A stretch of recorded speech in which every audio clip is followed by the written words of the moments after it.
Magandang araw. Ako po si Mark Lester Diraga. Ito po ang aking daily devotions ngayong February 8. The Conquest of Egypt, Joseph and Pharaoh, na tinalakay po ni Pastor Russell Ocampo sa 365 Daily Devotion. Ang Bible verse po yung araw ay galing sa Genesis chapter 41 verse 1. Masabi po ay, when 2 full years had passed, Pharaoh had a dream. He was standing by the night. Sa Bible verse na ito, makikita natin na matapos ang mahabang panahon ng paghihintay ni Joseph, 20 taon sa bilangguan, biglang kumilos ang Diyos. Nanaginip si Pharaoh at walang sino man ang makapagpaliwanag ng kanyang panaginip. Dito muling naalala si Joseph, ang lalaking matagal nang nakalimutan pero hindi kailanman kinalimutan ng Diyos. At dito papasok ang first teaching. God remembers the forgotten. Maaaring nakakalimutan tayo ng tao, pero hindi kailanman nakakalimutan ng Diyos.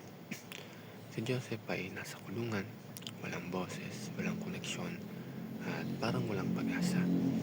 Pero sa tamang oras, inalala siya ng Diyos. Minsan, pakiramdam natin na invisible tayo sa pamilya, sa school, sa trabaho.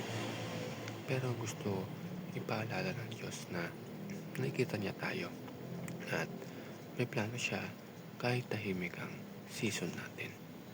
Pangalawa, God prepares the one He promotes. Hindi bigla ang inangat si Joseph ng walang dahilan.